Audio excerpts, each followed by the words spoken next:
This podcast is brought to you by Carvana. Buying a car shouldn't eat up your week. That's why Carvana made it convenient. Car buying that fits around your life, not the other way around. You can get pre-qualified for an auto loan in just a couple of minutes and browse thousands of quality car options, all within your terms, all online, all on your schedule. Turn car buying into a few clicks and not a full week's endeavor. Finance and buy your car at your convenience on Carvana. Financing subject to credit approval. Additional terms and conditions may apply.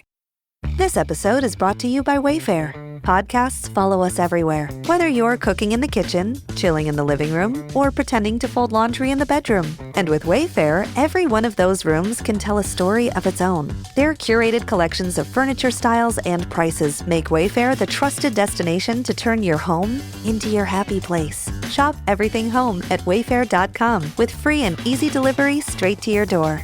Wayfair, every style, every home. Blue sky. Some people think nature is like this, but actually, it's like this.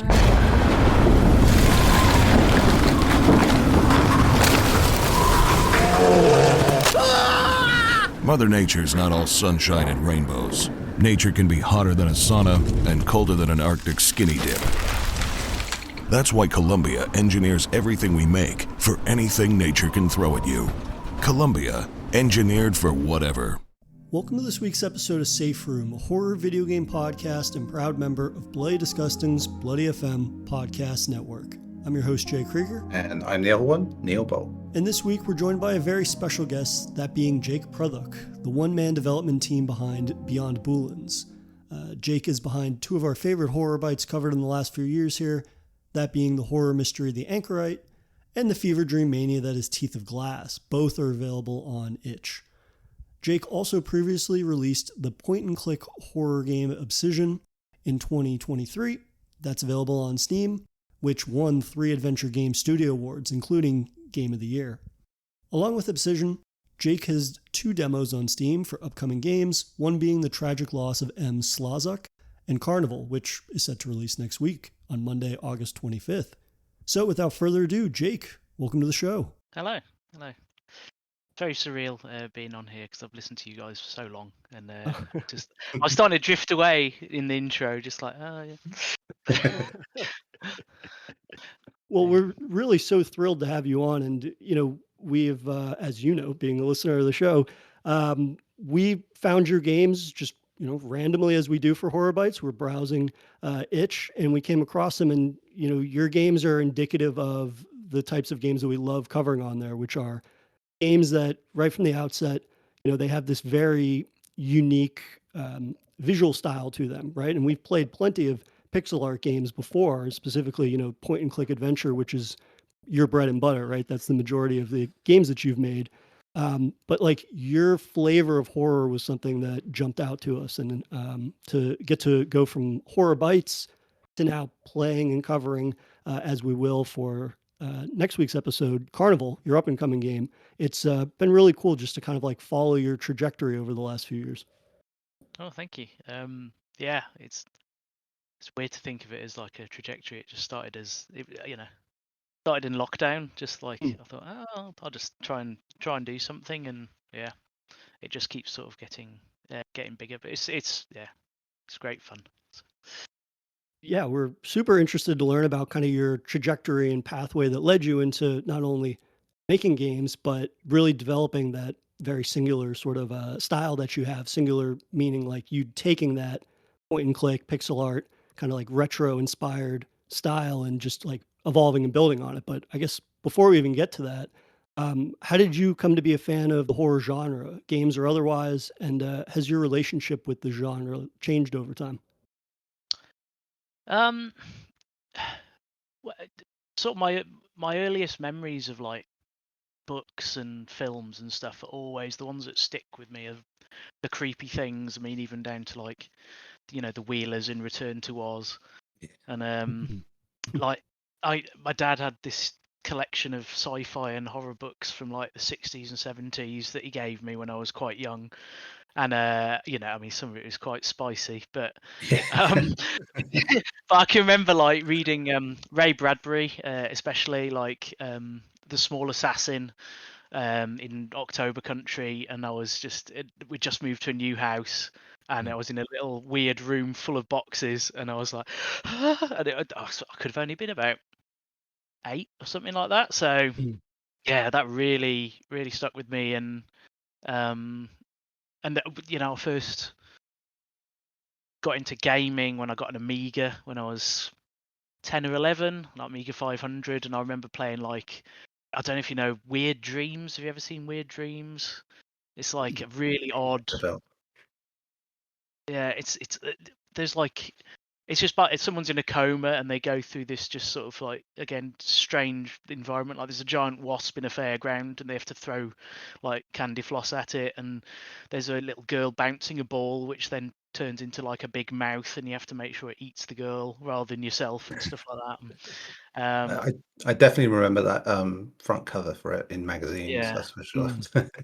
Yeah, it was messed up. And there's like Zombie. I remember Zombie with an eye, which before the Wii U version, it was like this pixelated. It's basically just a rip off of Dawn of the Dead. But yeah, I remember that. And I had a like little black and white TV, and I'd try and sneak and watch horror films at night, like Dawn of the Dead, the '78 version. I love that. And Yeah. like things like that. And Doctor Who could be very creepy. That was my very early. Jan Schwankmeyer's Alice as well, like weird. And my dad had all these videos of weird sort of Eastern European stop motion animation from like 3 o'clock in the morning, recorded off Channel 4, so I'd just watch those. And so yeah. But yeah, and then I just kept with it. I mean, I loved other games as well, if like especially point and clicks. But like horror was always there, and like I don't know, it's something about it's like perfect escapism. Like I never found anything else to be as escapist as when you become paralyzed by something. And like the first time I watched The Japanese Ring, and it's trying to find something that is that affecting. And yeah, I just played, like through my teen years, I'd play things like Realms of the Haunting and Nocturne, Nightmare Creatures, and yeah, just I don't know, yeah, just it's the best. It's the best genre, really. I love it. Yeah. It's like when you were there mentioning about that stuff being taped off like TV at that time of the night, and it's like just like one of my favorite sort of reference points I keep coming back to. It's just that feeling of any sort of media that captures that, and you have that sort of, oh wow, I could only have discovered this from something that was on TV, like in the middle of the night, on Channel 4, as you said, like the Dawn of the Dead thing being one of those things of it being on TV like for the first time. And it's an amazing sort of feeling, and that weird discovery thing I think back then of TV, where you just didn't know what you're going to get. You didn't have any sort of information about it, and it was just like almost like a personal discovery, isn't it? Yeah, and it's some of the best memories I have is just like having the lights off and getting into something like I don't know. I was there. Growing up, I was often the only person in my friend circle who liked horror, so I didn't really share it. So I'd be playing Halo and stuff with some mates when I worked at HMV, but then I'd go home and I'd play like Condemned and The Suffering, and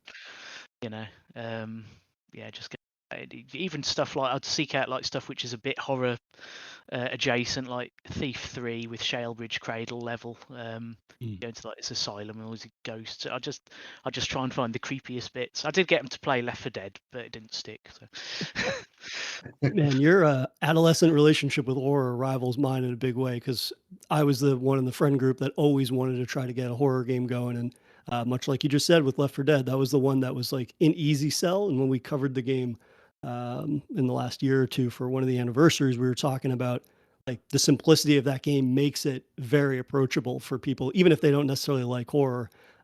But some of the influences that you were talking about there definitely ring true to us, and it's part of why we're such big proponents of the genre, right? Is like the versatility of it, because I think that while each of us could come to different forms of the medium, and obviously whether that be various genres or subgenres or gameplay types and whatnot, like each one of us is going to gravitate towards our own personal likes within the genre, and yet you still have that like fear component and the general weirdness of it. Like Neil and I always talk about how we're such big fans of like surreal settings in games or in film because of the fact that it just creates these worlds and these things that shouldn't make sense and shouldn't operate with any sense of just normalcy, and yet somehow they do, and they create these worlds that are like completely unrivaled in other genres and these things like that. But in moving on a little bit from sort of like your relationship with horror, you mentioned point and click, which, as we've said, you make point and click adventure horror games. So, like, what about that genre that makes you gravitate towards it?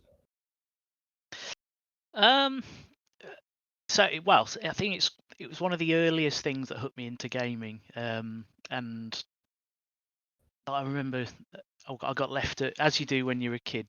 Like my dad went to see his friend, and they had a child, so I got cast to the child.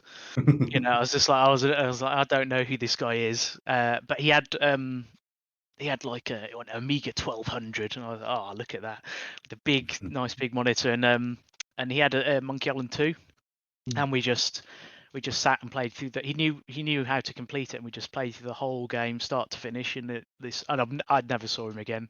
Don't know who he was, but that game really, really stuck with me. And yeah, that was sort of my first thing. And then I got into it myself and got like Beneath the Steel Sky, the other Monkey Islands, and King's Quest 6 especially. I loved King's Quest 6, and yeah, I don't know. I think it's massive. It's a massive nostalgia thing, isn't it? Which I think a lot of people who probably sort of gravitate towards point and click are, there will be the nostalgia factor, and now they've got the money to buy the games, but not the time to play them. But there you go. It's growing up, isn't it? So, but yeah, no, I like the focus on story really, and there always tends to be a mystery to unravel, and I think that's what sort of draws me into it. I just love a mystery, and horror tends to have the best mysteries, I think, because there's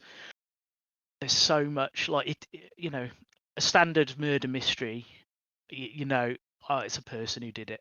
Like it's one of the 6 people in the room. They did it. Hooray. But with horror, it's like, well, actually it was the ghost of this cockroach came from Mars, or so. It could, Yeah, be it could be anything. So it's like, wow,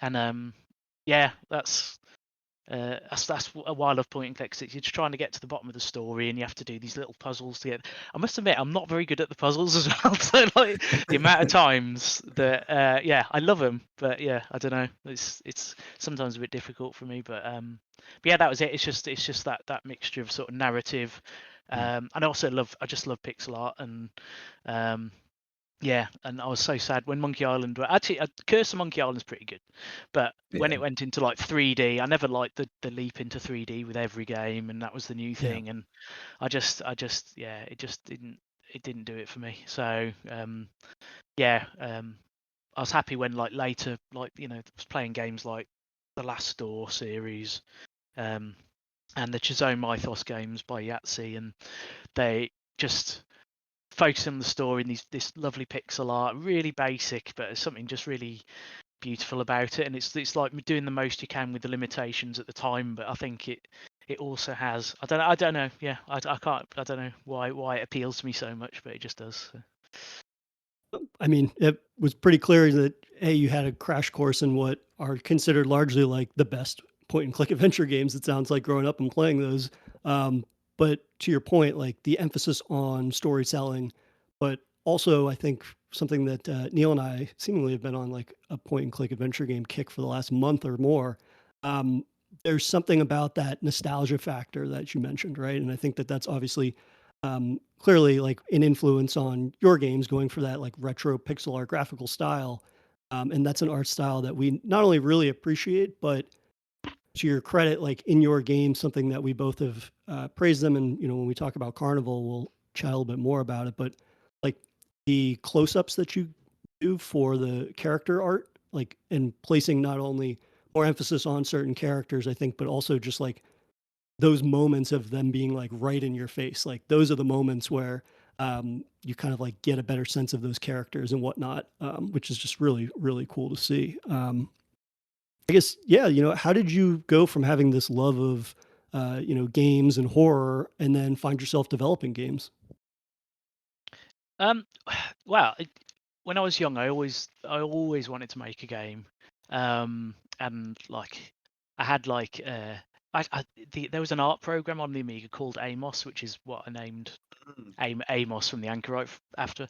And I got it, and I just couldn't make head and tail of it, and I just sort of shelved that. And then like I'd also always been into writing, so like I've been writing for years and like putting out like self-publishing little bits of weird fiction and uncanny horror on Amazon and stuff. Never really went anywhere, but it was all practice. And I mean, I started to sort of learn how to finish something, because that's the most important thing when you're Yeah. doing something long term, is going right. I can actually get over the line, get it finished, which I know a lot of people struggle with, and I struggled with for ages. But I finally finished it when I finished my first book when I was like, I don't know, 30 or something, 32, and I was like, okay, I finished a novel, and then the next one took like 4 months, and I was like, oh, I can actually finish it. And so I knew that if I started a game, I knew I'd be able to finish it, which is Yeah. good. I like, no matter how long it took, and Obsession took like 3 years because I didn't do it constantly at all. I had lots of time where I just didn't do it, and I started at my first, like, because I hadn't done, again, I do sketching and stuff like that. I'm not great, but I thought I'll just try it, and like I started with some pixel art, and it was god awful.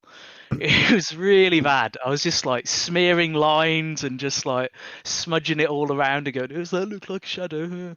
And but I thought I'll just keep going. And then sort of lockdown came, and I was sort of in my house a lot. I couldn't go anywhere, and I was like, oh well, I'll do a little project. And I was still working at the time, but working from home. But I thought let's see if I can just get something started. And I mean, I think that up until the demo, it still took about a year, but I just thought I'd just give it a go, and I had to redo it. Like, I redid the art lots of times as because Obsession is like there's probably only a couple of little elements. There's like a vase in one of the rooms and stuff, which is as I first drew it, and a few other things, but everything else I'd redone because I kept sort of I'd keep practicing and getting slightly better, and I was like, actually, that's rubbish. I need to go back. So, and at one point, I had to think, right, that is the style now. It is messy. I mean, Abscission is very, people say it's got a punk rock aesthetic. It's just messy. But but I just had to reach a point where I thought, right, well, let's just get it over the line. If people like it, they like it. I have a bit more confidence in my writing than anything else, much more than my coding. Or my art or animation, but my writing, because I've practiced so much, I thought, well, I'm relatively confident I can put together a narrative that makes sense, has its own internal logic, and has an element of mystery, and I can get some pathos in there potentially. So I thought, hopefully, and I set myself a goal of 20 units. I'll sell 20 units, and then it'll be fine. That'll make me my money that I paid to put it on Steam. So I didn't put any money into it. I didn't want to pressure myself. I just went, right, just to let's just see what happens. And obviously it's done a lot better than I thought it would. Yeah, it's nice. It's a bit surreal, but there you go. Yeah, I bet. I was going to say, with that, obviously when you start with these short experiences, which for point and click isn't quite the usual thing. Obviously, they tend to be span a fair few hours at least, and condensing that not only as a point and click game, but also in terms of like writing and storytelling. I know you've done short stories, but this is almost micro by comparison. Was that a challenge to sort of make all that into such a compact shape? Yeah, yes and no. Like I mean, clearly it doesn't always work. So Carnival was supposed to be quite short, Yeah. and it's about 4 or 5 hours now, because I just kept. I realised actually that's it's far too linear. I've got to add some more elements. It's not. It's just basically it's a pixel movie. If I as it was originally, so I added things and added new characters in and stuff because it was originally a novella that I'd written 10 years ago. So yeah, I did expand it, but like trying to keep a short one. So the first one, I did Teeth of Glass. I just thought, right, I do this periodically. I think. I mean, this is why I do like 3 or 4. At the moment, I've got 3 games I'm working on, so I tend to always have lots of different things, so that if I get a bit stuck, I can move on to something else and get work past it. So I thought I'll just do Teeth of Glass. I thought I'm just going to try and do a short game, and I'll see if I can do it in a month, just as a challenge to myself. See if I can get to do it, because I'd done a demo for Slazak, and then I was going to do a demo for Carnival. I was like, which one of these am I going to work on? And I was like, well, I'll do Carnival because it'll be quick. Yes, it wasn't quick, but then I thought, oh, I'm going to do another game. I'll do another short game, and it was it was partly as a little challenge for myself as well, because like. There's a couple of YouTubers who played some of my game, like the demos, and they didn't really want to look at Slazak. They went, it's a bit too slow, and I was like, well, it's slow burn horror, but I was like, I understand. And I thought, right, I'm going to do something that's fast and it's got a bit of pace and it's a bit more dramatic and straight in there, and then see if that gets any sort of traction. It's all I do really is sort of just try stuff out, and so I thought I'll put it in one room.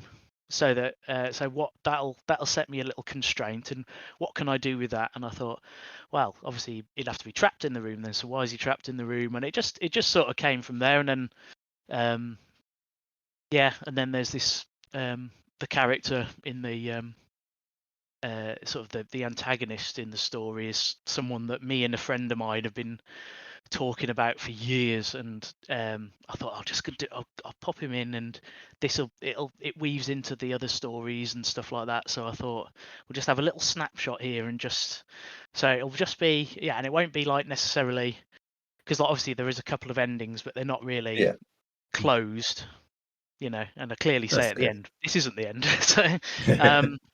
So it's just that it was just intended as like a little snapshot of just some utter weirdness, and just the idea of someone just coming up against something that they have no concept of and have no real power to stop, and it's like, how would they deal with that? And but so I just thought I'll just do, and that time limit as well made sure that I had to keep it small. And I did, and then so. Yeah, I mean, before you joined our call, Neil and I were just talking about and we don't know how developers make one game, let alone someone like yourself that juggles multiple projects at a single moment. Like, that's just such an unimaginable feat for us to even think about attempting. I don't know if it's a strength. I don't know if it's a strength at all. There we go. So. But that being said, when you're conceptualizing your next game or your next small slice of an experience, where do you start? I mean, clearly, you're the one-man team behind everything. So are you focused on the story, story themes? Are you focused on tackling a subgenre of horror? Do you have a mechanic in mind? I'm curious what your sort of origin is for a new project. It sort of varies. So, Obsession came about from so Obsession was a dream I had initially. It was just sort of a dream of something exploding out of someone's chest while they were at a breakfast table, and then someone your detective finding it and thinking, what has happened here? That then became a chat to a mate at 4 o'clock in the morning about some bits of story, which then nothing happened with it until 15 years later. Actually, no, before that I did a short story with elements of that, and then I just thought, I'll just start with that, and I don't often have an end point in mind. It's very rare I'll have an end point. I'll just start something and I'll go, well, it'll work itself out. And I just start with an image or a scenario or just something that is really interesting and mysterious. And this is where my love of mystery comes from. And if I don't know what it is, then no one else is going to know, are they? So it's gonna be fucking mysterious. So so I'll just run with that and just Yeah, I mean, Teeth of Glass. Yeah, I didn't know how it was going to end when I started it, and I mean, I sort of quite quickly nail down what I'd like as a potential endpoint, and again, it doesn't always have to be sort of closed off. Like the Anchorite, was done really quickly. Like I did that in I'd finished it in about 11 days. It was 2 weeks it was supposed to be, but I had the story. I did that in about half a day, and I was like, right, it'll be this, this, and this, and it didn't change a lot from there. I mean, so I can do it if I put my mind to it. But I like, yeah, I mean, the one I'm working on at the moment, I'd get to a thing where I think, I cannot work out how this makes sense. How can I fit this into the internal logic? I don't like plot holes, so I do tend to make sure that everything is at least consistent with whatever internal logic it has. Which is, I've read about this. It's like in Japanese horror. There's all these ghosts and weird things and yokai and spirits and stuff, but they always have like a weird internal logic. And once you know what that is, then you can work it out. And I think that's the important thing. I don't like nonsensical horror where you're chasing like a mutant creature, but then like a ghost comes out and it's like, well, why is there a ghost there? So I don't like that where it's just, oh, there's this element, this element, this element. It's got to actually make sense. So when I get stuck, I just go for a jog, or I mean, I don't often go for that many jogs if you'd seen me, but like I'll do something else and something will pop up and I'll go, okay, and then I'll get past it. So I have a lot more confidence in my ability to solve that and other elements of my own. What did you find was maybe in your background of like writing? You said you finished your first novel at 30, and then obviously it sounds like you have a background in writing. So like, what was one of maybe the misconceptions you had about writing, let's say a novel compared to writing a story for a game? Like, did you have any misconceptions about what that process would be, or did you have any sort of challenges in translating that to the medium of games that maybe you weren't expecting? Yeah, I mean, it's a lot. There's like with Carnival, especially because it was a novella. I thought, oh, it's great. I've got a good story. I'll just work with that. And then I was like, where's the puzzles? There's no puzzles. Or where's the player agency? There's only one ending for novels, famously. You don't have multiple endings, do you? So, but I've sort of, because of the way I've written, as well as writing, I've also, like, because I'm a massive nerd, I've played like lots of Call of Cthulhu. I mean, I've done other like bits of role playing, but Call of Cthulhu is just mysteries and horror and eldritch shit everywhere.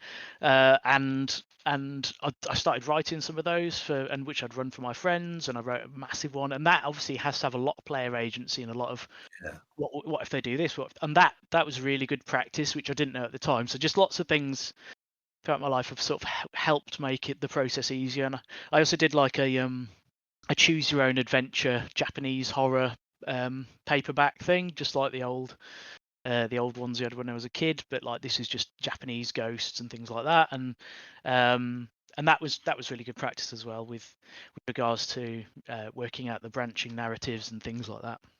But yeah, it is trying to sort of have an effective story but have player agency. And this is why, like, the best horror games, I think, are the ones that are I don't like the word, but curated. I don't know why I hate the word, but I hate the word curated. But like, you got something like Alien Isolation, which is fantastic, and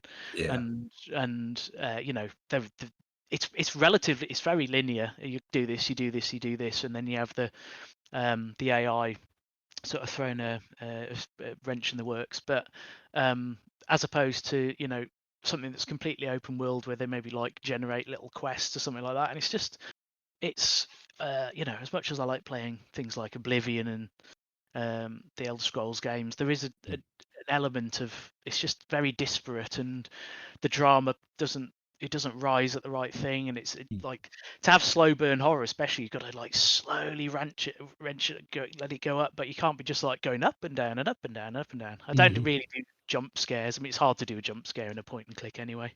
There is a couple I put in, but yeah, it's just I I've drifted away from the question somewhat. It's a common thing on this show. Don't worry. Except what is uncommon is that usually when somebody drifts off, it's Neil and I on a tangent, whereas you have a bevy of information and just like we want to know more about your background. So that's the main difference. Yeah, it's like a kind of discoverability thing, isn't it? Where you're sort of talking about where you want to feel like you've walked into a world and that that you're seeing the consequences of what's coming, so to speak. Especially like Alien Isolation is a great example of that, where you are just the early doors stuff is like little hints of what's happened, and getting more and more information just from the environment and from what you find along the way and what you're given. And so yeah, that's where you then feel more involved and your stakes sort of grow, I suppose, in that world. Yeah, and for me, like the older I get, I think the reason that I've been gravitating a lot more towards point and click games is because they're not those, arduous 50-hour experiences or anything like that. It's like these are more contained experiences, story experiences that are linear, but at the same time, like the ability to wrap up a really involving, engaging story that has some puzzles, has that player agency, might have a few types of jump scares along the way. Like being able to do that in 4 to 7 hours is the types of experiences that I have always enjoyed. But now it's like having less time maybe might be a product of it. But it's like these are the types of games that I want to sit down and play because more often than not, I find that they reward my time because of the fact that it's being developed by people such as yourself that like not only first and foremost understand how to tell a story, but they understand how to properly utilize horror. They understand that it can't just be, a random assortment of horrors that don't actually make any sense when you mishmash them together, or things that don't understand, or stories and worlds that don't understand like pacing. And so, for things like, especially like Teeth of Glass, right? Going from playing one of your shorter experiences and then finding, your longer form games and, more specifically in Carnival, which I just finished the other day, like it's been a really cool process to see you extrapolate that approach into a much longer experience, but at the same time, like not losing any of the conciseness, if you will, or the understanding of like the narrative playing out. You mentioned your background; you'd played some like Call of Cthulhu and things like that. Like your games primarily are within the realm or adjacent to the realm of like Lovecraftian horror. When you think about subgenres of horror, like what does Lovecraftian horror kind of like, what is the draw of that for you?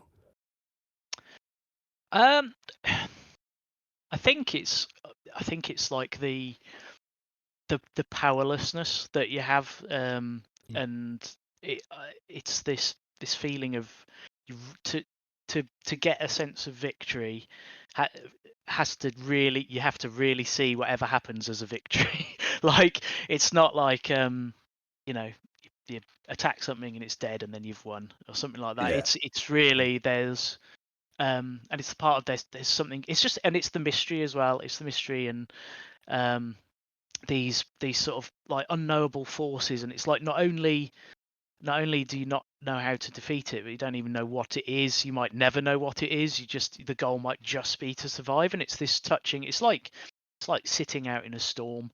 It's just this feeling of, it just gives you pause, and that feeling of pause is like what you get with really good horror. It's just like, oh my god, this is overwhelming, and all you've got to do is just try and get to survive, and what is the reasoning behind what's going on, and you might never find out. But it's, I don't know, it's, yeah, something about that. And there's some elements of like Lovecraftian stories that I'm not massively like, the great race of Yith, the aliens with long necks. I don't really care. It's fine. There's some of them like like the King in Yellow and things like that. And I know this is not all from Lovecraft. It's sort of the expanded world Lovecraft, but like just this idea of really odd things like inspiration as madness, and it just really interesting ideas. And yeah, I mean, I like a lot of horror. The only horror really not that fussed about is stuff like slasher horror, or like just like torture porn and stuff like that. It's just never really appealed to me. I don't like anything I know it's strange for horror. I don't like anything that's like true crime or anything like that, because I like horror to be, maybe that's why I like cosmic horror, because it's not real. It's blatantly not real. It's so unreal. It's so far away from reality.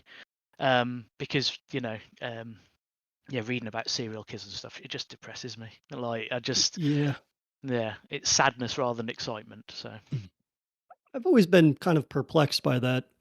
Sometimes people assume like that because I like horror that I'm super into true crime and stuff like that. And I was like, for the reason that you just mentioned, like, no, that's depressing and real. There's enough like real world horrors. So I like to immerse myself in fantastical horrors or ridiculous horrors. But at the end of the day, like that, I've never understood that correlation between true crime stuff and horror.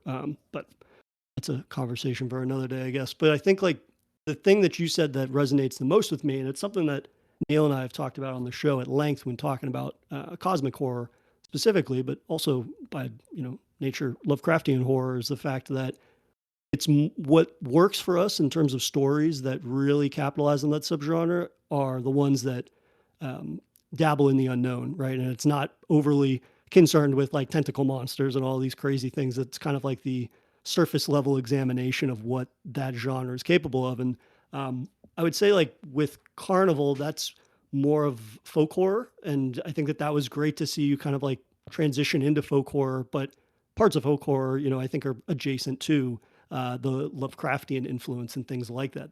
That notion of the unknown. Granted, folk horror is more focused on like communities and how the unknown can basically like enthrall people and whatnot, and things along those lines. But I'm curious for Carnival. Did your approach to design change for that now that you have several projects under your belt? Hey there, travelers. Kaylee Cuoco here. Sorry to interrupt your music, great artist BT Dubs, but wouldn't you rather be there to hear it live? With Priceline, you can get out of your dreams and into your dream concert. They've got millions of travel deals to get you to that festival, gig, rave, sound bath, or sonic experience you've been dreaming of. Download the Priceline app today, and you can save up to 60% off hotels and up to 50% off flights. So don't just dream about that trip. Book it with Priceline. Go to your happy price, Priceline. This episode is brought to you by Dogfish Head Craft Brewery. The Grateful Dead and Dogfish Head have gotten the band back together with the release of Grateful Dead Juicy Pale Ale, a light-bodied pale ale brewed with sustainable Kernza grains, granola, and heaps of good karma for a refreshing brew that's music to your taste buds. Available nationwide. Visit dogfish.com to find Grateful Dead Juicy Pale Ale in your neck of the woods. Dogfish Head Craft Brewery is located in Milton, Delaware. Please drink responsibly. I'm Ashley Graham, and as a parent, I know the back-to-school transition can be a lot. When it comes to wellness, Ollie supports me and my family through it all. Kids Multi is big in my house. It supports their immune system, and they love to take it. A win-win for everyone. Shop these products at ollie.com or retailers nationwide. These statements have not been evaluated by the Food and Drug Administration. This product is not intended to diagnose, treat, cure, or prevent any disease.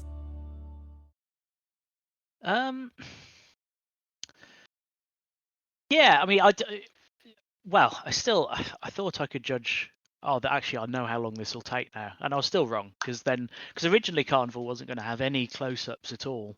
And I mean, if you look, I've been practicing a lot of it. It's weird because I'm sort of practicing in public in that like I'll just sort of get a project out, and then I know some people spend years refining it, but I just like I'll get it out and then move on, get out and move on. So if you look at Abscission and the portraits in Abscission, like, and people have been very kind and said that they're like eccentric and they're very, like, some of them are very sort of odd and which is fine in its own way. But I was practicing. I was never happy with it, so I spent a lot of time just practicing portraits. And the first one I did was Weber, which really sort of worked. And so I put him in, and then I thought, I can't just have one close up. Why is this suddenly just a close up of one person? I've got to do a few more. So I did a lot more, and then that led to all the close up, and that obviously expanded how long it'd take and things like that. I think with Carnival I was a lot more it's really good that like where it used to be that I'd do like maybe even a line of coding and then stop and then test it and go, oh, it hasn't worked and stuff. I mean, I tried to get someone doing an idle animation the first time when I didn't know what I was doing. It took 4 hours into like the wee hours of the morning. I was like, hooray, I've done it. And it's such, and now I can like, I mean, my coding isn't fantastic, but I can still do, can happily do like half a page and like loads and loads and loads of things and be quite confident that it'll do what I want to do. And sometimes there's little tweaks I need to do, but that's the major difference is, but I do have to keep practicing because my memory is appalling, and if I'm off coding for about 3 or 4 weeks, then I'll forget a lot of it and I have to go back in. I was, oh god, and I do use Adventure Game Studio, fantastic little piece of software, but I have no idea if the coding that I do in there translates to any other program out there. I'm very much just I'm locked in now. This is all I've learned. So that's but I have been thinking about how I can use it for other things like I'd love to do like a sort of space exploration, but like from just the inside of the cockpit, using like hotspots and things like that. Very reminiscent of like I don't know if you ever played Captain Blood. That's a very old game where you just go to different like planets and just try and work out what these aliens are saying. And that was such a weird game. Like at the end, all he wanted to do was just like get this girl onto his ship so he could. Anyway, so that was it. Like, yeah, I thought it was all about when I was young. I was like, it's about finding alien races. But anyway, there you go. It was made by the French, so they're very charged people. So, but yeah. So again, I've gone off on a tangent. You can cut that out if you want. But yeah. So I know now that I can finish a game. I'm a lot more confident about it having a better reception. I'm not like, which is probably more important than me. Maybe a lot of people. I have very low confidence in my ability to do things, and so the fact that these things get a reception is fantastic for me. And I'm a lot more confident now that I can sort of try things and at the beginning, I was always thinking, oh, is this going to be a game people like? How can I make it a game people like? What should I? And then I tried looking into researching, and I just couldn't work. There's people like so many different things, so I thought I'm just gonna do what I like and hope that people like it as well. So, because I mean, Carnival is about. I'm writing up the description of it. It's like a guy goes to Venice to talk about a road bridge. Fucking yeah! Come on, that's gonna get him charged up, isn't it? So. Yeah, but obviously there's other things going on, but I thought no, I'm gonna go with it and just see, and I've yet to see how successful it'll be, but I'm just happy doing that, and that's sort of it. I'm just more confident that I can get a project looking the way I want to now after lots of practice. So. To be fair, I think that some of our favorite stories are, whether it's games or movies or otherwise, like they don't always have to have like the sexiest pitches in terms of like what the story's about, but through, character design and whatnot and the various characters that live within those worlds, they can end up being, as is indicative of Carnival, like you can have this surprising sort of like propulsion into that world that initially you're kind of like, well, it's about a fucking road bridge, but now it's like getting into more of the local customs, getting to find out, what's going on underneath the surface, which leads me into my next question for you about Carnival, which, as you said, you play as James Maynard, who's a journalist who's there for kind of this underwhelming, I suppose, article about a road bridge that's going to be coming into the city of Venice. But, really it's a game that is about uncovering the difference between like the Venetian people and the rest of Italy. It's also about the politics of that time period and whatnot. And so I'm curious, like, what was it like, or I suppose first, like, how did you settle on the historical setting of 1930s Venice? And what was your like research process like in crafting the game's world and narrative to reflect that? Well, so I wrote Carnival as a short story, a novella, sorry, like 10 years ago. So I sort of try to think back to what I did for that. Well, but what I wanted to do is because I went to Venice for my honeymoon, and it was lovely, but it was really weird. It was just really odd. Like, it was so, like, just quiet, and like just looking down, I kept swearing I could see things moving in the waters and stuff like that. And I was like, I'd had a bit to drink. I was on my honeymoon. That's all it was. But I thought, this is really good. Like, what if there was something underneath Venice? And that was the beginning of it. And I thought, if I was going to write a story about that, I'd want it to be, pre the sort of touristy stuff, and like when was it sort of more cut off. And I looked into it, and I was like, there's this road bridge, and it was before the road bridge. It was really there was trains, but people just used the boats and stuff like that, and there's huge resistance to it. And Mussolini, and obviously that's the build up to, and this weird fascist government. And I thought, that's actually just a really weird time. Like, I mean, sadly, easier to understand now.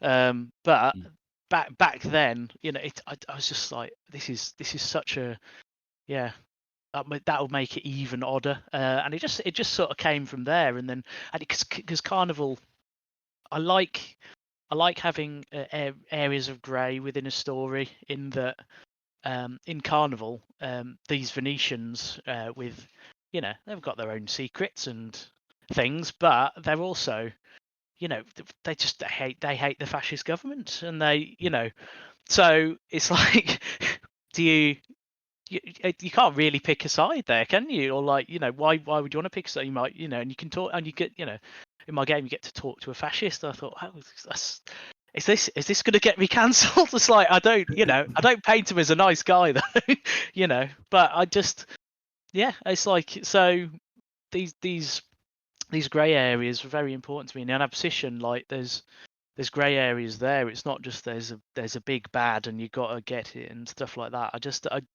I find that, I think you've got to be able to try and understand the motivation. I never understood it. Like, you watch a film or play a game, and there's just like, we follow this great evil, and then the world's going to be destroyed. It's like, well, why do you want that? Like, I don't know. It's, it's like, what's the reasoning for a normal person to join a cult? Yeah, that's it.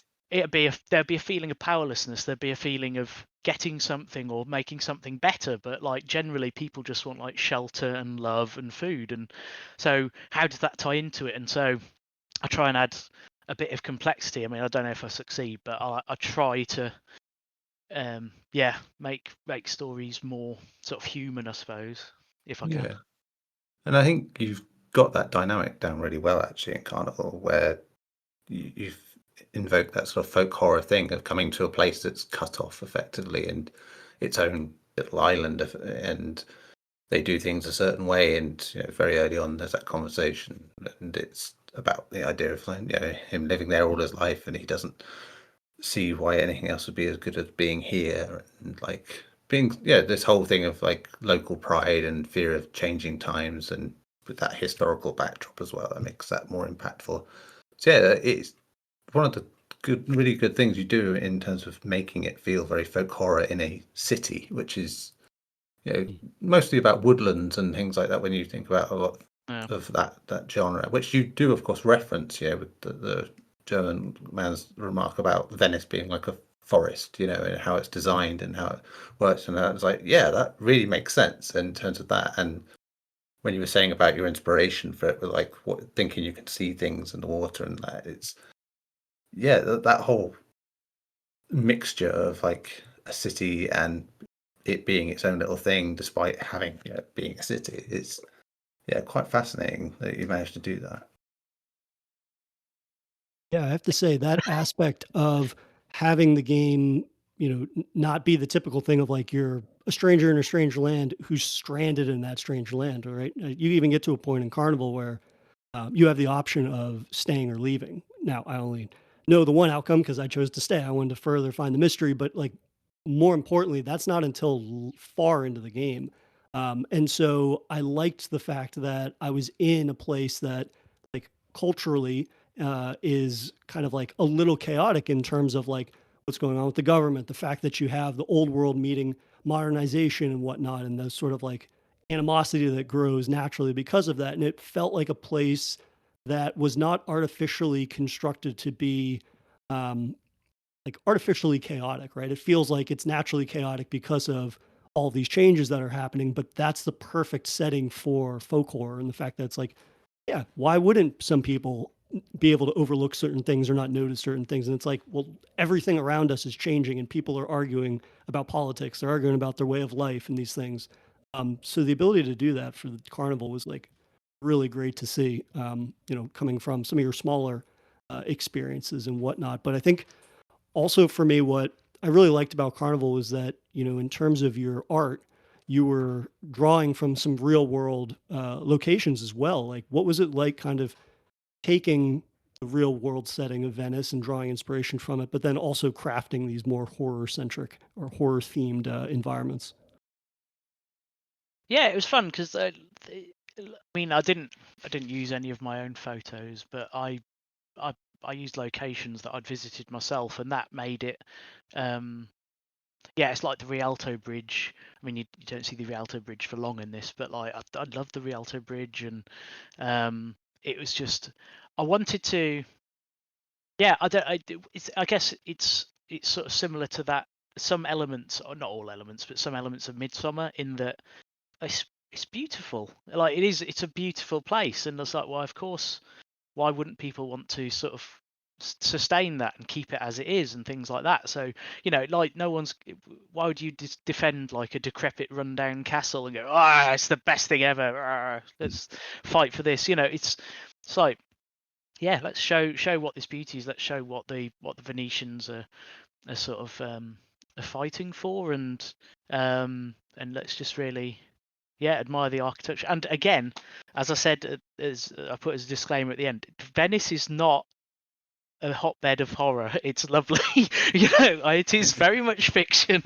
Yeah, so and that was my own. I was just worried that, like, I don't know, I'd anger a lot of Venetian people. I want to show I do really like Venice, but Yeah, so it's just weird, which is that's it. okay. That's it.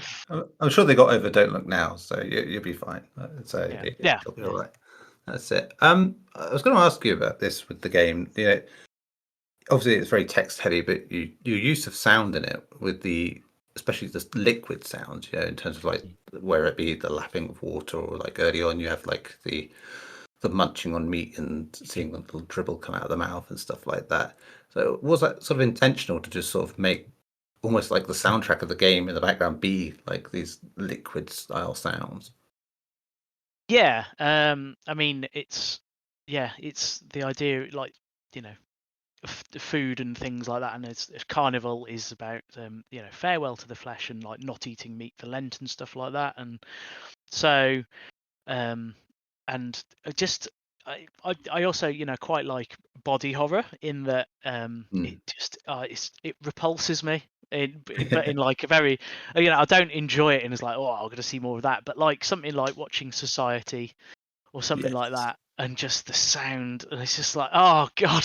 And so, and there's when your graphics are very basic as well, and you're relying on the story to sort of carry it through, sound can do a lot. I mean, I was so lucky that, as also the like this guy just contacted me. He was playing, I think he'd played Obsession, and to Bernardo Zeta, who does the soundtrack, and he just he'd played the demo of Slazak, and he was just, I think he was initially contacting me about a bug or something, but he said, oh, if you ever want them to do soundtrack, and I was really skeptical, and I was like, oh, it's just some grifter or something. But then he's just like, oh, and he just sent me like this beautiful sort of like intro music for Slazak, and I was like, oh, well, okay. And then looked in, he does like film scores in Brazil for Netflix and stuff like that. But he's just, and I was just like, oh, great, okay, yeah, let's work together. And so he's done the soundtrack.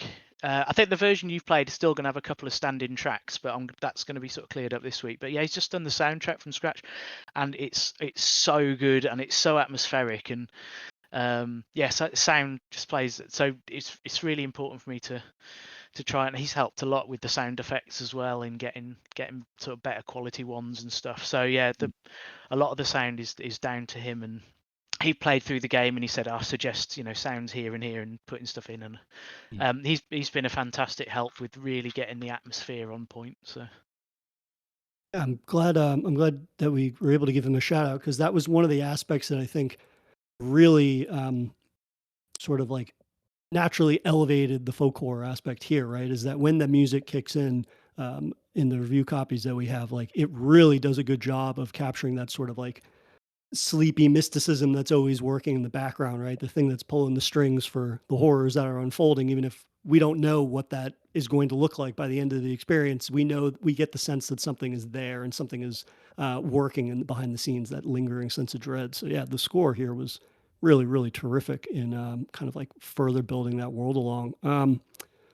Yeah, you talked about the close-ups that you did this time around with your game, and like, yeah, I'm curious. You had talked about just like growing your pixel art skills, so to speak, with just like working on portraits and things like that. I'm curious, like for your story, how did you settle on some of those main characters? Like, there's a good variety of people with all these different backgrounds. I'm just curious what it was like to develop this cast of characters. um, yeah, not, God, I don't know. I'm not really sure. So I wanted with Weber. So Weber, obviously the top floor, the German veteran. I wanted someone who was also a relative outsider, who could be a sort of sounding board um, for the antagonist and James. So I also wanted to. I thought it'd be quite interesting, especially pre-war, to show because it'd be so easy to show. In things of those periods, like a German, oh, he's a Nazi.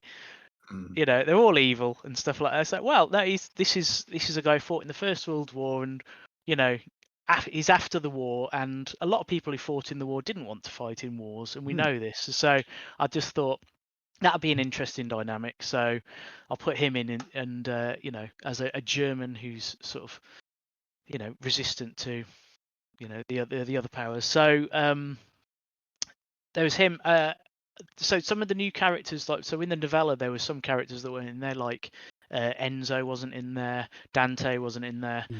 So, and that was really just to it was really focused. When I wrote the novella, I think I was thinking of a bit like I don't. Have you seen the film Delicatessen? Yeah.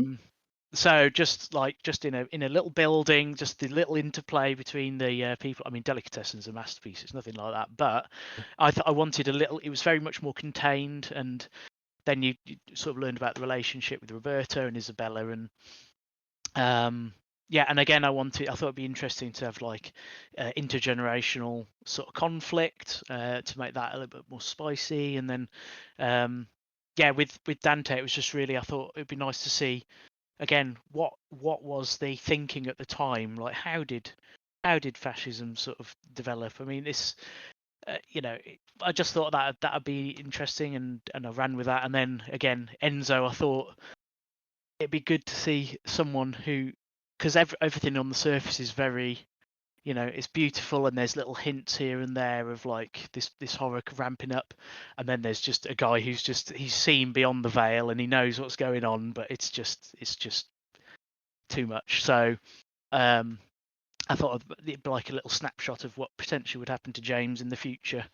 But yeah, it's I think they all serve a purpose mechanically, and that's why I put them in. But I just want to, again, I try and hopefully make them sort of fleshed out a bit, and have sort of aspects to their characters, and so you can see if they're like unreliable narrators of their own life, like Dante, and what all the things he professes, but he's just he's just rotten at the core, and he's just a little man and things like that. So yeah, and I wanted also then Don Vincenzo as well, and I wanted to just have sort of, depending on how the story developed, and I thought it'd be interesting to offer this choice of who you can try and get to go with you when you sort of move towards the conclusion. And I thought I wish there was a way of me checking what percentage people chose certain people, but I suppose I could do that with maybe don't know, achievements. I don't know, but yeah, it's I think most people will choose who I would choose. I'm not going to spoil it, but it'd be interesting to know if some other people didn't. So,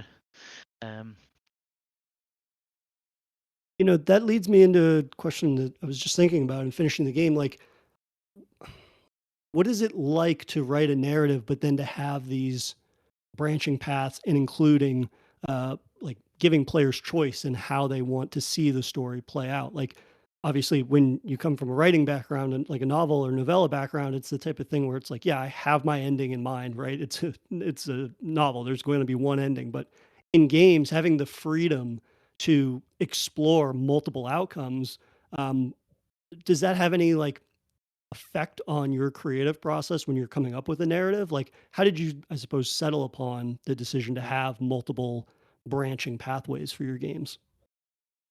I think for me, I mean, I know there's a very an excellent point and click, which I'm not going to say the name of because it's only got one ending, and I know that I've read things about them saying, well, we toyed with having multiple endings, but really it's only going to go towards this one ending. And I thought I'd like there to be players to feel that there is some consequence to what they've been doing. As much as I like to have a really solid, tight narrative, I also want players to feel they've actually played a game, not watched a game, So to me, it's important that there be multiples of endings. I mean, the Anchorite only had a slight difference in the ending just due to time constraints, but like Abscission had 4 endings. This has got like 3 endings if you count, Returning to England. And Teeth of Glass has got 2 endings. My other short game I'm working on at the moment called Snarl, because I have to work on another one. Actually, I'm working on 4 games at the moment.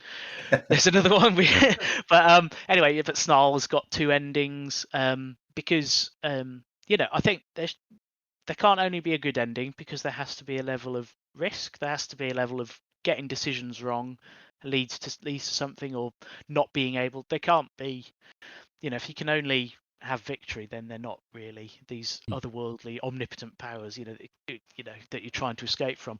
But also, I don't want to just have a depressing ending where there's no way of affecting it, and it's like, well, why do I even play that? And I want there to be. It doesn't have to be, and it doesn't have to be all roses at the end. I mean, my canon ending for Abscission in my head, which I won't say which one it is, but it's not a lovely ending by any stretch of the imagination. It's slightly better than the others by if you look at it a certain way, and that's all it is. I want there to be a sense of, yeah, I've accomplished something. Yes, there's there was a reason for me to do this, and it's like I guess this is why I like horror, is that this in horror. I think there's a sense that there is huge evil, but it can be defeated somehow. Whether that's defeating it is escaping from it or whatever, but there is a way out of it. Which again is why I don't like things like horror, like Zodiac, where lots of people get killed and then he gets away. Hooray! It's just too depressing. It's too much, and there's enough depressing things in real life. It's strange thinking of horror as not depressing, but there is some very depressing horror out there, but I want there to be something that you can do about it, really. Yeah, a light at the end of the tunnel, effectively. Yeah, what those stories give you, isn't it? even if you have to really look for it, you have to really think. Okay, it's slightly positive. Yeah. Yeah, that's it. That's it. Yeah, and you don't get that in real life so easily because you don't have that control, so to speak. So yeah, that makes sense. I was going to ask you about something in particular with the thing for James, which is obviously his narcolepsy, which is this hook of like how it affects him in the story, and has some really cool sort of jumps and cuts and stuff you get where he's like basically passed out for a short while. Was that always in the story from the beginning of the sort of novella? No, it wasn't in the novella at all. It was something that I added in to sort of it was because in a novella, it's quite easy to, you'll have a moment and then you'll see something, and then Yeah. it'll move to something else, and then it'll move to something else. But if you keep doing that in a game, it's a bit less. Again, it's not giving the player as much agency, so you want them to be able to walk around. So what if there is a way of, like the first one, which isn't really as much as what you sit down on a chair and then suddenly it's night time, and I thought actually it was a really nice way of just having little things, and then there'll be little things that'll subtly change. It'll show that actually he's potentially fallen asleep here, and and it also came from the idea, like when I used to read stories to my children, and I'd start falling asleep while I was reading them, and then I'd just start speaking, but I'd carry on speaking, and it'd be stuff that I'm seeing in my head as I start dreaming, and my kids go, "What are you talking about?" And I thought, that's really interesting that I had no idea I'd fallen asleep, and it just blended, and it just made perfect sense internally, and then afterwards you go, "Oh well, that's my." I thought that'd just be a really nice aspect in that, because I also thought, why, if someone started seeing these weird things, they'd just leave. But if he's just not sure if what he's seen is real or not, then if he's used to it, then there's less of an inclination to just go, "Oh, It's like, well, no, actually, I'm gonna try and work through this. Why is it getting worse? And why have I had visions of this and things like that?" And it's like, well, was it a vision or was it real? And so, I just wanted to add that lovely little bit of ambiguity and this unreliable narrator, so that the story itself could just take on another little, just another little nuance. Goes back to that thing you were saying about wanting to have that internal logic for things happening and reasons, doesn't it? So, because as you said, it facilitates the idea that he won't just leave because he has that shadow of doubt in everything he does because of it. Yeah, I know, because I don't want, no, it's important, protagonists can make silly decisions, but they should make them for seemingly sensible reasons.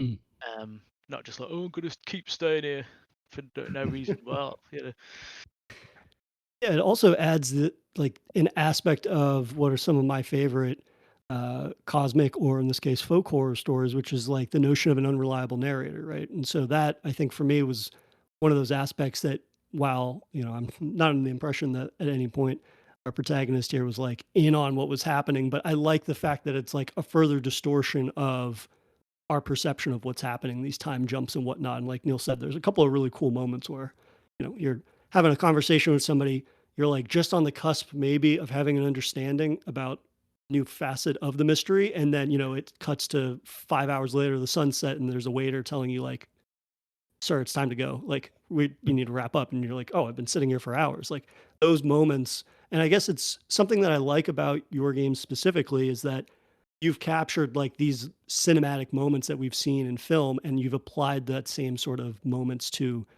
your games, which further is like indicative of our favorite point and click horror games that are able to like begin to bridge that gap between having cinematic moments occur in something that is much more text heavy, but clearly you can still make those types of moments happen. Thank you. No, well, no, I'm glad. I'm glad that it's sort of, it's really hard to work out what's, after you've played a game so many times while you're developing it. It's such, especially as a solo developer, I can't imagine what it's like as a team. It's probably a lot more of a healthy dynamic than my own brain just constantly saying, "What, this is dull. You've done this again and again." And it's like, well, no, I have to hope or think, how did it feel the first time that I sort of put all this stuff together? And it was all right. Like, keep the faith. Again, this is probably another reason why I do I'll go, right, I'll get it finished, and then I'll get it out. And because you can just do feature creep and self-doubt and just add things, and you'll dilute. I think when you were talking earlier about Jay, about stories being about 7 hours, and that's sometimes enough, I completely agree, because like a story is as long as it needs to be, and then that's if it needs to be a short story to still be effective, then make it short, and if it needs to be a longer one, then make it longer. But like, don't make it too short or too long. Like I started reading Cabin at the End of the World, which I got me remade into Knock at the Cabin, and it's far too long. And it's just like halfway through, and I'm like, okay, so it could have been such an effective. I mean, I know loads of people like it, but it's just I found it far too long. And I thought it could have been just so much tighter, and like the efficiency of language, it could have just. It's ironic that I like Lovecraft, who was not efficient with language at all. And a lot of his stories I find I like, it's just they're ludicrous word salad in some ways, but like it's just finding like how long does a story need to be for it to still be impactful? And it's like, if it needs to be shorter, then that's great, and if it can be longer, that's fine. But yeah, I don't, if a game goes, oh, you got 150 hours, I'll be like, oh, that's too much. Like, I've never finished Witcher 3. I love Witcher 3. Oh, God, I cannot finish it. It's just too long. I forget what the story is. Like, I'm just like, what am I doing now? Am I collecting cards? Is that what I am as a Witcher? Is that my quest? It's like, no, I don't know. There's something about a daughter. I haven't seen her for, 20 hours. I don't know. So yeah, it's tight narratives. That's what I like. So. I knew I was getting old when I played Witcher 3 and I got done with the first area. And then I think at that point, like the map backs up and it shows you like the area that you just finished is basically like the tutorial area. And there's like 6 areas that same size around it. And I was like, I literally put the controller down and just sighed. And I was like, I'm getting far too old for this type of experience. I mean, that's something that Neil and I champion a lot on the show, specifically with Horror Bites, but also for our main episodes, in that, the best stories are indicative of people that understand how to tell stories, but also, as we've been saying, like they don't feel the need to conflate the length or, to drag things out because, gamers want this many hours before they view it being quality or whatever. It's like we've long been champions of shorter games that end up telling stories that, stick with us far longer than things that are kind of basically just like fluff for what is a 15 or 20-hour experience. And yeah, just like I had said at the top of the episode, going from your shorter experiences to then this, which is by far the longest one I've played of yours, was just nice to see that continuation of quality. I guess I'm curious for you, like, how do you kind of check yourself as a creative, as a one-man development team?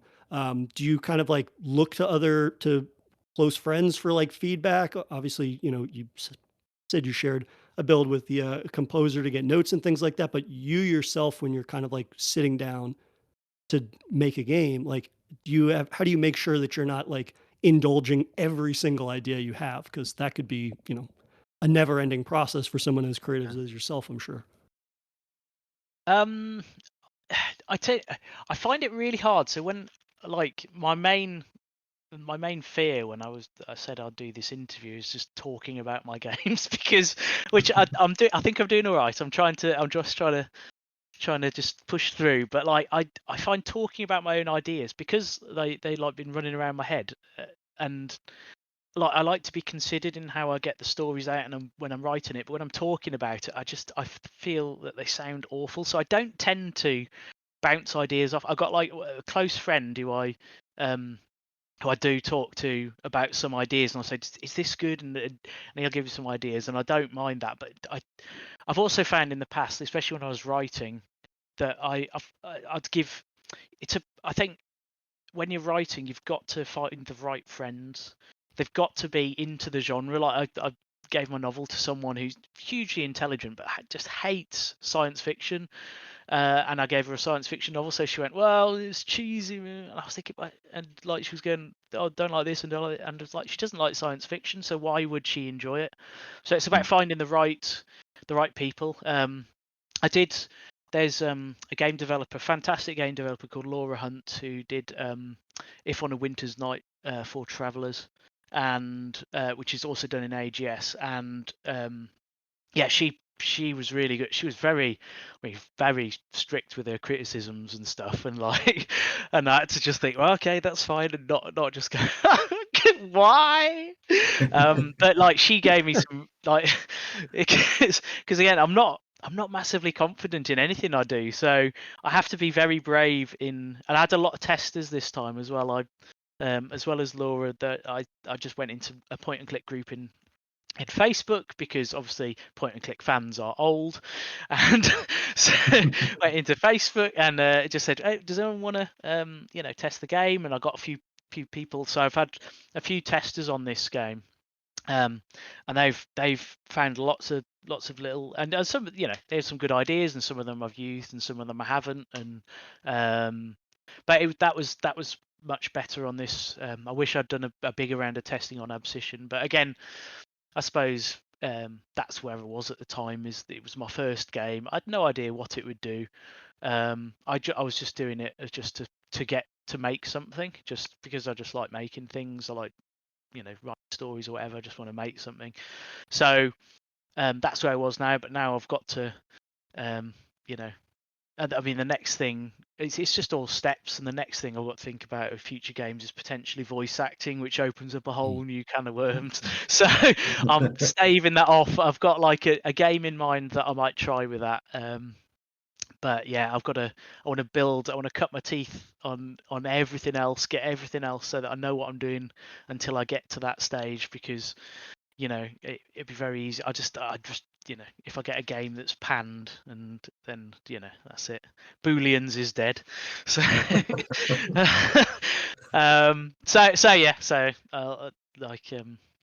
yeah, it's hard for me to talk about my ideas, but I don't mind showing my ideas to people. I've sort of got past that, so I'm much more likely to do that rather than bouncing ideas off.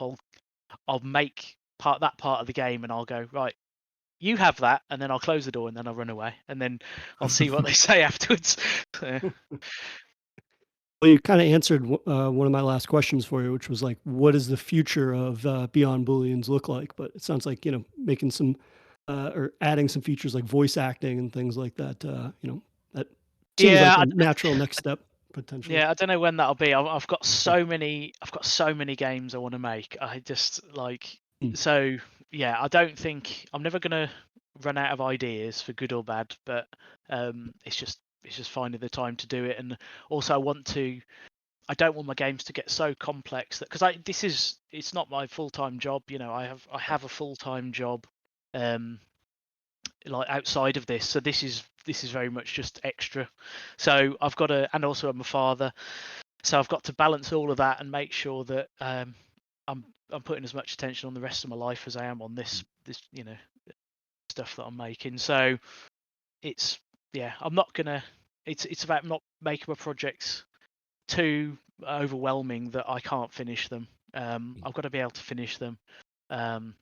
If it gets to a stage where I can live off this, then great. And then, I have had some people asking if I've got a Patreon, and I was like, I haven't got a Patreon, because I don't want to be, again, there's periods when I can't do any developing, and that's fine. And also I'd feel so much pressure. I mean, this is why, like, Abscission had a budget of £20, which I spent on some royalty free music. And that was it. Oh, I think I paid like £10 for A Sprite, so it was about 30 quid. And I thought, that's not too much pressure. That's all right. This one, Carnival's budget, what have I spent? I don't know, 200 quid, something like that. So, I don't want to pressure myself by investing tons and tons and then it flopping. So, I think I'll always keep going, but it might be a while before it's as big as a Wadget Eye game in scope. So. Well, the fact that you were able to make this on £200 budget just further is an impressive testament to like your ability to keep not only making several games at once, but making them as good as this for that amount of money, given the astronomical budgets we hear about for games and whatnot, even in the indie space.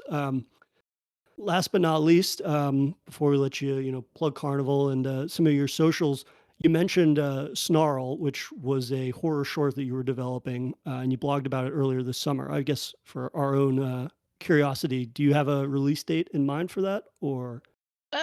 I wanted to get it out sort of just before Carnival and have a little Easter egg and just to do it, and it's just as an extra sort of driver of traffic. It might not be that, but I've got a couple of weeks to sort of work on it.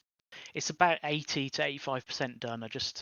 I'm going to work with someone else to do the music. Like, that's the only thing, I just can't do music, so I always have to have someone else to help me with that. But yeah, so maybe a couple of weeks. I'm not 100% sure, but again, I want to make sure it's sort of it's turned out to be a bit longer than I thought, so it might be about 45 minutes. But again, I think if a story needs to be longer, then I'm not going to trim bits out for it. It needs to make sense, and it needs to impactful, hopefully. So Terrific. Whenever it ends up finishing production on that, we'll certainly keep our eyes open for that. But Jake, thank you so much for joining us. It was really a blast. This, almost 90 minutes flew by. Us being such massive fans of your games, it was terrific to get to pick your brain on, your background, your process, and potentially, what the future looks like for you within this space. So please, why don't you plug Carnival and any of your socials that you want people to know where they can find you? I've got to advertise myself. Oh, it's tough. So yeah, Carnival will be out in 25th of August, Bank Holiday Monday. It'll be like 2 o'clock British summertime, 6 p.m. Pacific time. I've read that's the best time to release it on Steam, so there you go. It's low res folk horror. Sort of think, Last Door crossed with Last Kill List. I don't know, something like that. I can't do this. No, you're doing a pretty good job so far with the influences.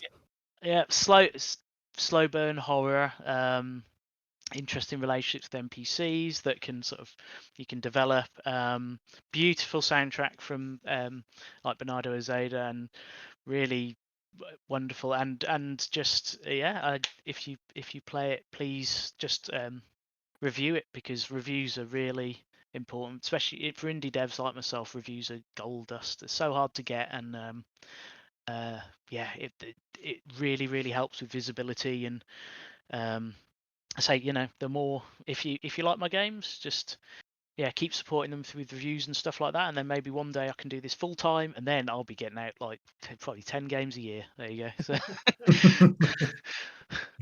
of varying quality and length. So